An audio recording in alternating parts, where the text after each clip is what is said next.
నమస్కారము. ఈరోజు 10th class విద్యార్థులకి 18వ ప్రశ్నగా ఇచ్చేటువంటి ఒక గ్రామర్ ఐటము. ఇందులో ఇది ఒక్కొక్కటి 2 మార్కులు కాబట్టి మార్కులు సాధించడం కూడా చాలా సులభం. ఇక్కడ 2 వాక్యాలు ఇస్తాడు.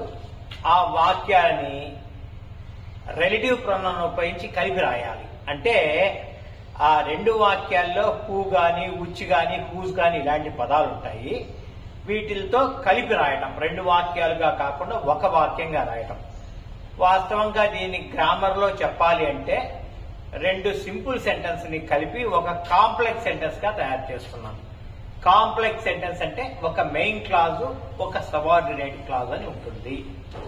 మెయిన్ క్లాజ్ అంటే పూర్తి అర్థాన్ని ఇస్తుంది.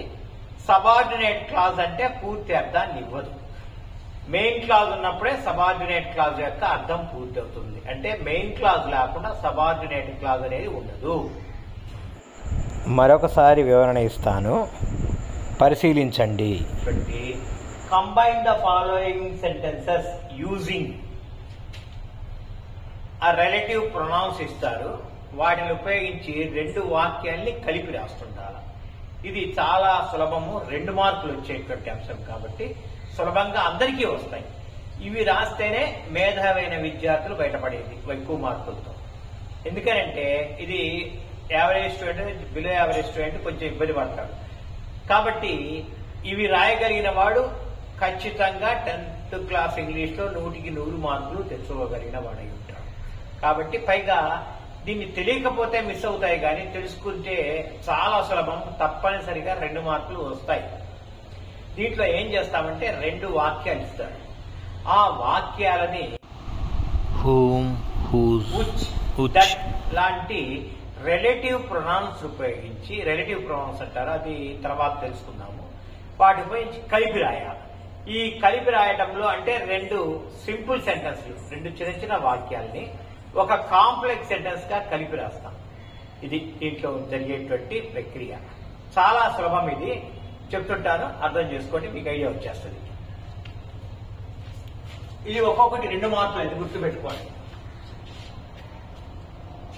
1. Rohini got an admission into MBA. Her aim is to become a business woman.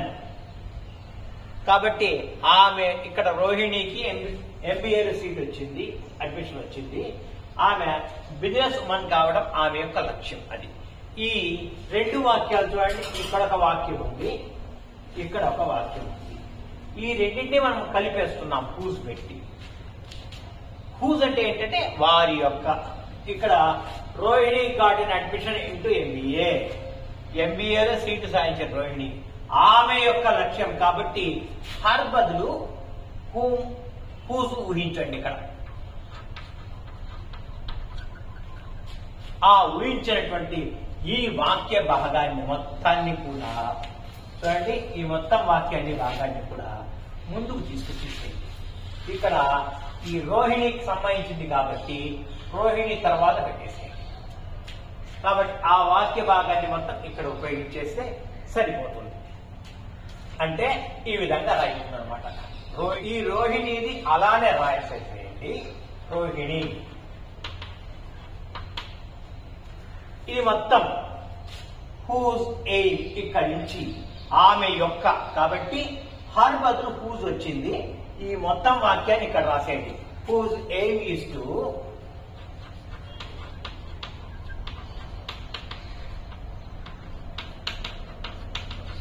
whose aim is to become a businesswoman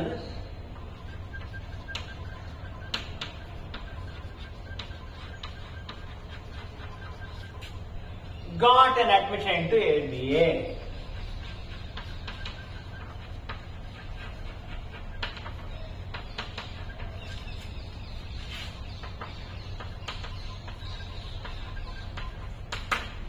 ఇక్కడ మనం చేసింది ఏమీ లేదు, చూసింది మనం ఉన్నదన్నట్టుగానే రాస్తున్నాం. ఇక్కడ స్పెల్లింగ్ ఎర్రర్స్ కానీ పొరపాటు కానీ చేయకండి, మార్కులు ఉంటాయి.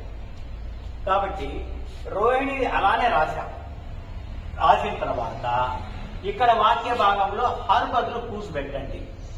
ఈ హూస్ దగ్గర నుంచి ఈ మొత్తం వాక్య భాగాన్ని ఇక్కడ ఎత్తి రాసేయండి. Whose aim is to become a business woman, got an admission into MBA. కాబట్టి got an admission into MBA అది ఆ వాక్య భాగాన్ని యాక్చువల్ రాశారు. ఈ విధంగా రాస్తే సరిపోతుంది. అది చాలా సులభంగా వస్తాయి మార్కులు. కామాలు పెట్టుకోవడం దృష్టి పెట్టుకోవడం. ఇక్కడ కామాలు ఉంటాయి, ఆ కామాలు పెట్టండి. తర్వాత రెండో వాక్యాన్ని చూడండి. All the morning Lanko looked at the sky. ఇది ఒక వాక్య భాగము. He knew his fields intimately. ఇది రెండవ వాక్యం. ఇది మొదటి వాక్యము, రెండవ వాక్యం. ఈ రెండు వాక్యాన్ని హూ పెట్టి కలపమన్నాడు. హూ అంటే ల్యాంకో. ఇక్కడ చూడండి, all the morning Lanko looked at the sky. Lanko స్కైని చూచాడు. హీ న్యూ అంటే ఎవడు? ల్యాంకోకి తెలుసు. ల్యాంకో న్యూ అని కదా. కాబట్టి హీ చోట హూ పెట్టేసేయండి. ఊహించుకోండి. ఈ మొత్తం వాక్య భాగాన్ని ఈ వాక్యానికి సబ్జెక్టు తర్వాత తీసుకురండి. ఈ వాక్యానికి సబ్జెక్టు ల్యాంకో కాబట్టి ఇక్కడ వాయవలసి ఉంటుంది. అది గుర్తుపెట్టుకోండి. దాని స్థానాన్ని గుర్తుపెట్టుకోండి. ల్యాంకో ఇక్కడ కాబట్టి ఆల్ ద మార్నింగ్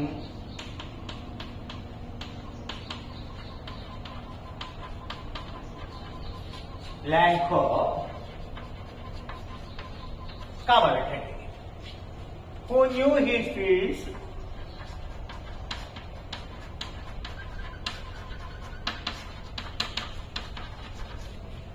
ఇంటిమేట్లీ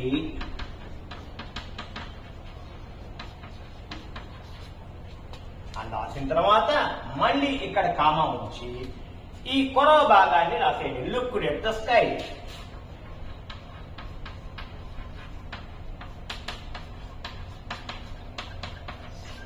అంటే ఇక్కడ గుర్తుపెట్టుకోండి, ఎప్పుడు కూడా ఈ వాక్యంలో సబ్జెక్ట్ దృష్టి పెట్టుకో. సబ్జెక్ట్ అంటే పని చేసినవారు. ల్యాంక్ ఇక్కడ ఉంది, ఇక్కడేమో మొదట వచ్చింది కాబట్టి సమస్య రాలే. ఇక్కడ కొంచెం మధ్యలో వచ్చింది కాబట్టి ఇది మీరు సబ్జెక్ట్ గా గుర్తించడం చేయాలి ఫస్ట్ పని. తర్వాత ఈ ల్యాంకో తర్వాత కామా ఉంచి ఆ రెండవ వాక్యాన్ని మొత్తం హీ ప్లేస్ లో హూ ఊహించుకొని ఊహించుకొని ఆ హూతో కలిపేసేయండి వాక్యాన్ని. కలిపిన తర్వాత ఆ వాక్యం పూర్తి అయిపోయిన తర్వాత కామా పెట్టి ఈ వాక్యం యొక్క చివరి భాగాన్ని రాసేయండి. అలా రాస్తే మనకు 2 మార్కులు వస్తాయి. కాబట్టి ఎక్కడ కూడా ఎర్రర్స్ చేయవాకండి, పొరపాటు చేయవాకండి. స్పెల్లింగ్ ఎర్రర్స్ చేస్తే వచ్చిన మార్కులు కూడా మిస్ అవుతుంటాయి కదా. అది తర్వాత it is internet. It gives us a lot of information. ఇక్కడ దట్ పెట్టి రాయాలి. That relative pronoun. దీన్ని ఉపయోగించి ఈ 2 వాక్యాల్ని కలిపేస్తున్నాం. ఇక్కడ దట్ అనేటువంటిది దేనికి సంబంధించిందంటే ఇట్ ఈస్. ఇది కొంచెం జాగ్రత్త గుర్తుపెట్టుకోండి. ఇట్ అంటే ఏంటి? ఇంటర్నెట్. ఆ ఇంటర్నెట్ మనకు చాలా సమాచారం ఇస్తుంది. ఇది కదా విషయము. ఇట్ అంటే ఇట్ ఈజ్ ఇంటర్నెట్. ఇక్కడే సర్వనామం ఉంది. ఇట్ అంటే ఇంటర్నెట్ కి సంబంధించిందే. ఇట్ కూడా ఇంటర్నెట్ కి సంబంధించింది. It gives a lot of information. So ఇక్కడ దట్ ఎక్కడ రాయాలో జాగ్రత్త చూద్దాం. It is internet. ఎందుకంటే వాస్తవమైన సబ్జెక్ట్ ఇది కాబట్టి ఇంటర్నెట్ కదా. ఇంటర్నెట్ తర్వాత దట్ వచ్చి చూడండి. It is internet that gives us a lot of information.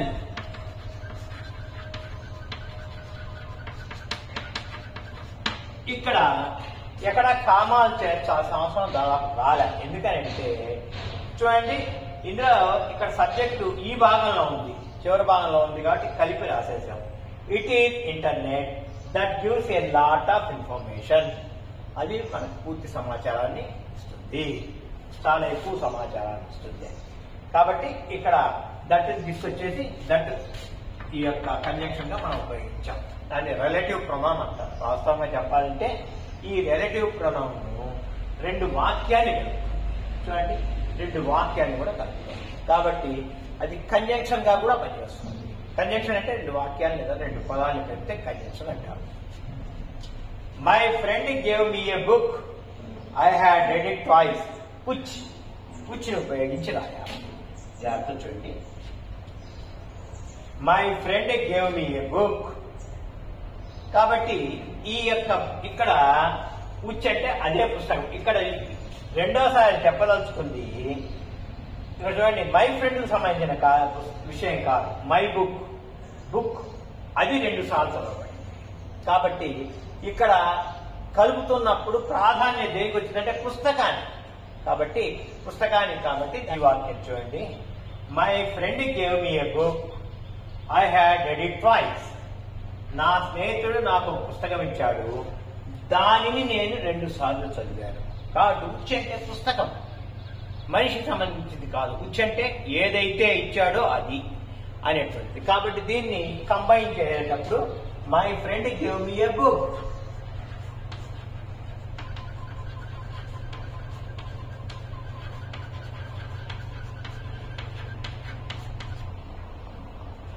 దానిని ఆ పుస్తకాన్ని ఐ హ్యాడ్ రెడ్. ఇట్ అక్కర్లేదు, ఎందుకంటే పుస్తకమే కదా. కాబట్టి ఇటు స్థానంలోనే మనం ముచ్చి రాశాం. కాబట్టి ఇంకా ఇటు రాయనక్కర్లేదు. ట్వైస్. కాబట్టి ఇక్కడ వచ్చింది అవసరం. చిట్ట చివరి వాక్యాన్ని చూడండి, traffic light suddenly went out of order, it called a traffic jam. కాబట్టి ఇక్కడ దీనికి కూడా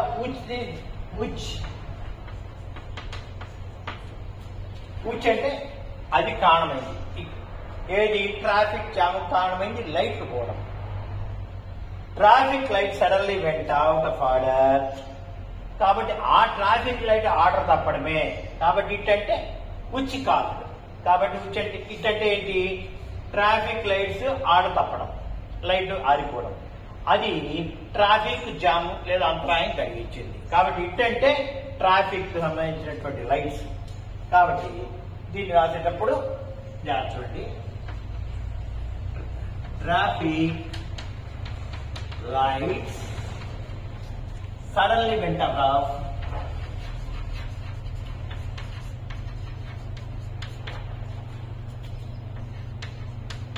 out of order,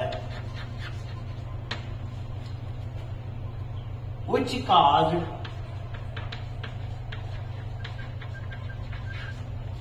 a traffic jam.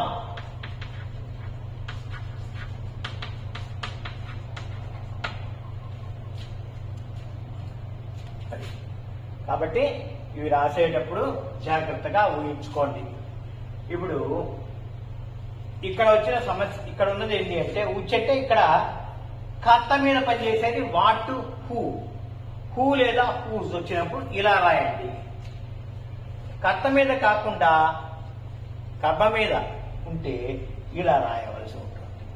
అంటే ఇక్కడ తేడా ఏంటి అంటే మీరు అటువైపు తీసుకొచ్చి ఇక్కడ తీసుకొచ్చి పెట్టారు, దానికి హూ వాట్ ఉచ్చులకు అలాంటి అవసరం ఉంటుంది. ఇంకా మిగిలిన విషయాల్లో వీటికి ఉచికి వచ్చి జాగ్రత్త చూసుకొని అర్థాన్ని మిస్ చేయకుండా రాయండి. ఓకే, మీకు ఈ వీడియో నచ్చితే లైక్ చేయండి, షేర్ చేయండి, సబ్స్క్రైబ్ చేయండి. జై హింద్.